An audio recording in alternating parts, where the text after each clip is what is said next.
Would you mind telling us again who played on this latest Venomous concept album? Well, Kevin Sharp obviously sang on the record, and of course, me and Kevin have been in Venomous from the beginning. John Cook, who plays with Napalm now, has been playing with Venomous and on the last couple of albums, probably since. Funny enough, actually, Kevin posted a video of us doing a song in Montreal in 2004 as a young, fresh-faced Johnny Cook without his dreadlocks.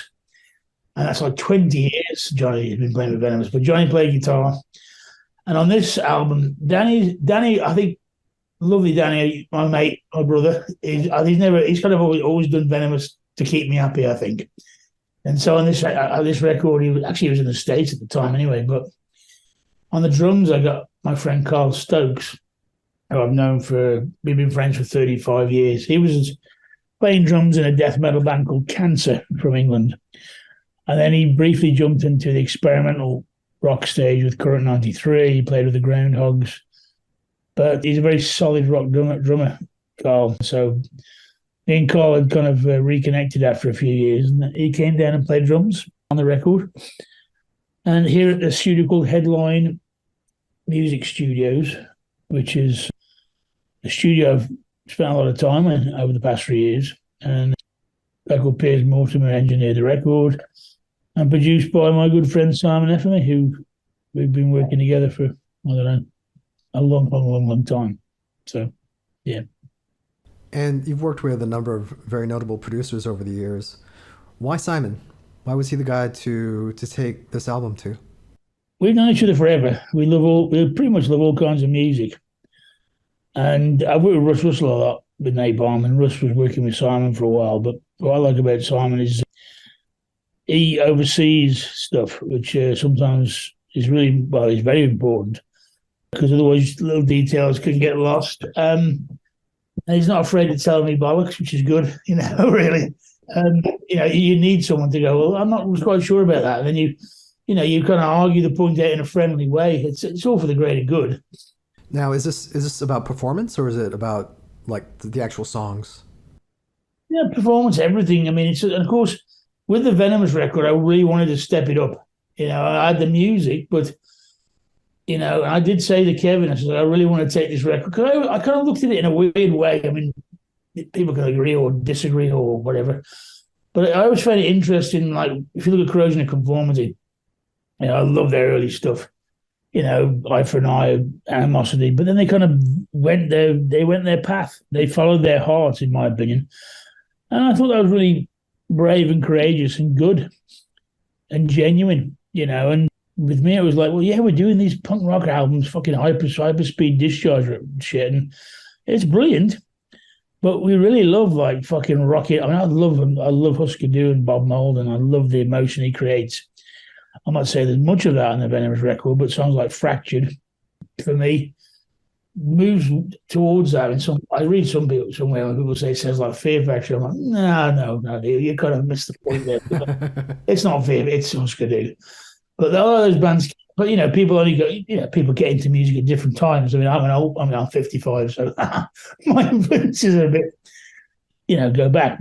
And so I wanted to make a record that had lots of dynamics and lots of flavors, and Simon's really good at that. I mean, Simon was really responsible for moving Paradise Lost into their more gothic metal realm. You see, he can sing, so he's a great help for ideas.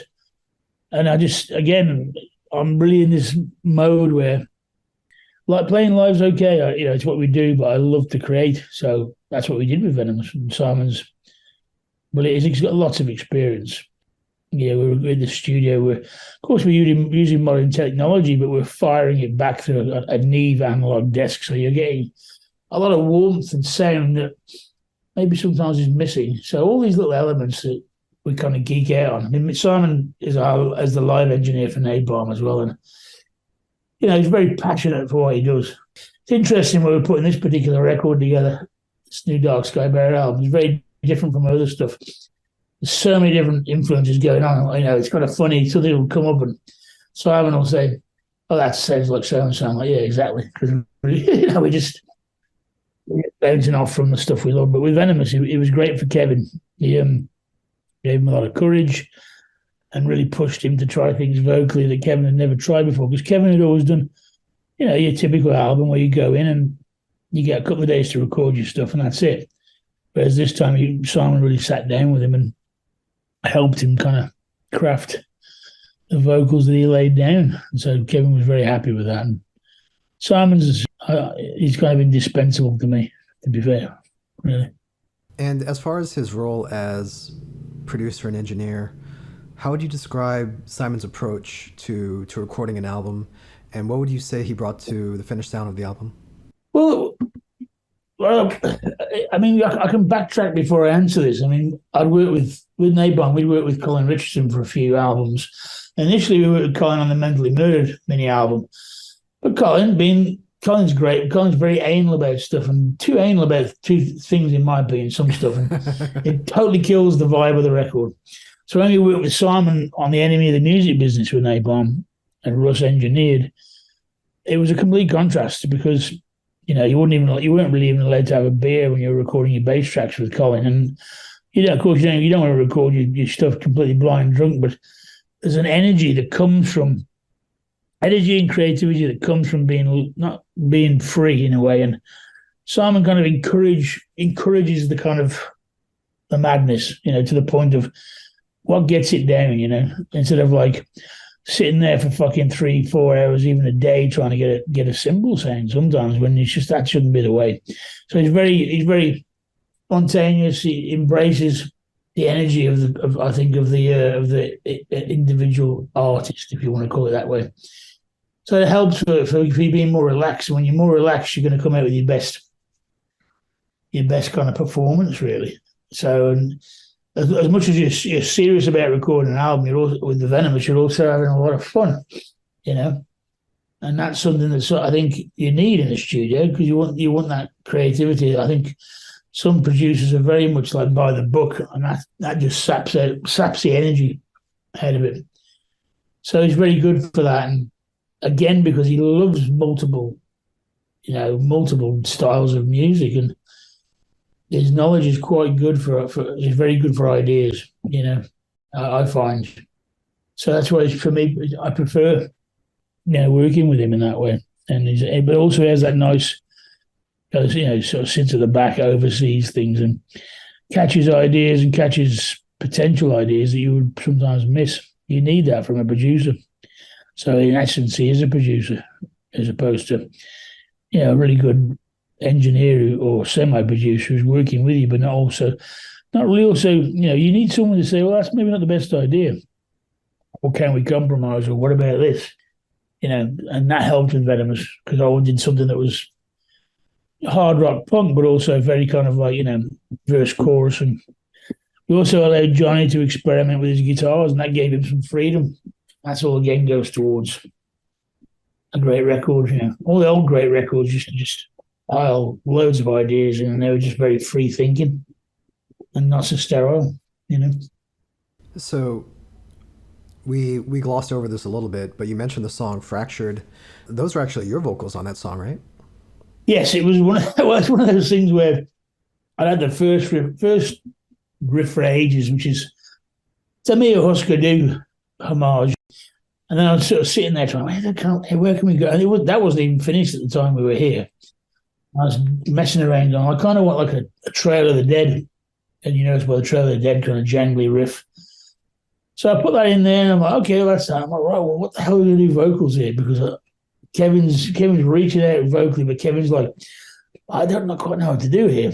And I've been kind of teetering, not really, never intended to become a vocalist of sorts, but when I did the Tronos album with Russ, I became the vocalist because we couldn't really find one. So over the years, I sing to my kids and all this kind of stuff, and you start to develop a sense of confidence. And I thought, well, I'll try some vocals. And strangely enough, it's quite influenced by the record that Mitch and me did all the way back in '95. It's a band called Little Giant Drug, which is our indie rock record. And the singer Simon Orm had this very great, clean voice, but he would combine two harmonies. So I think he influenced me and Mitch quite a lot. And so I thought I'll have a go at vocals. And there you go. I was quite happy with the results. And lyrically, it was about how I felt quite powerless in COVID. And, I'm at home with my family, and you got to spend time with your family. But I didn't feel I was strong enough and to be everything that I suppose I wanted to be. So that's kind of what the track's about. I mean, that's the interesting thing about this album because, Kevin's spoken about the dark period that he was going through during the time that you guys were making the album. You spoke a little bit about how you were feeling during that time, but in a lot of ways, this is a very uplifting album. I mean, would you agree with that? I like to think it is. I mean, and sometimes it is how it happens. And I've been going through Jungian analysis with a colleague of mine for 3 or 4 years, which is kind of, I suppose, creatives find this interesting about your shadow, the trying to become a whole person, and especially if you're an entertainer or whatever kind of creative, you can be wearing a mask, which you need to learn to take off, because there's many selves, I suppose. But yeah, I mean, again, me, Kevin, and I being very close. Kevin was having a hard time for a long time.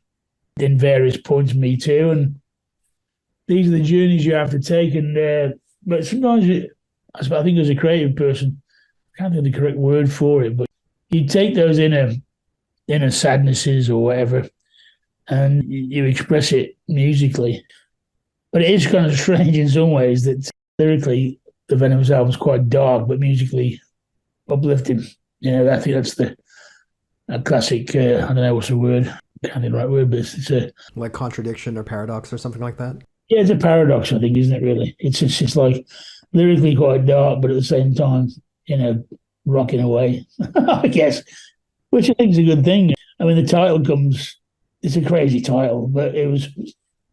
Kevin has this wonderful play on words, and it was just like he would comment on situations or certain people, and when you're in that kind of mental state of like breakdown, I suppose you just got I've definitely sailed the good ship lollipop, and our sense of humour during an quite old title idea. And, we're on tour with Venomous and Dan Lilker's there. He's laughing his ass off, and we're all laughing. I said, we have to do an album called "A Good Ship Lollipop," and that's just it, because we found it fucking hilarious. But in a way, what are you going to do? You're sad. Like everyone experiences life can be. Life can be fucking tough for everybody, and sometimes you have to laugh your way through the fucking darkness, I guess. And so that became the title. And what's interesting about that track is, as an old 1930s movie with Shirley Temple, I think, and the intro, I think people were kind of worried about the intro being some sort of copyright or something. So we actually re-recorded the intro, and the little girl's voice is actually my daughter, Izumi. She sang that. And she was like 6 or 7 at the time.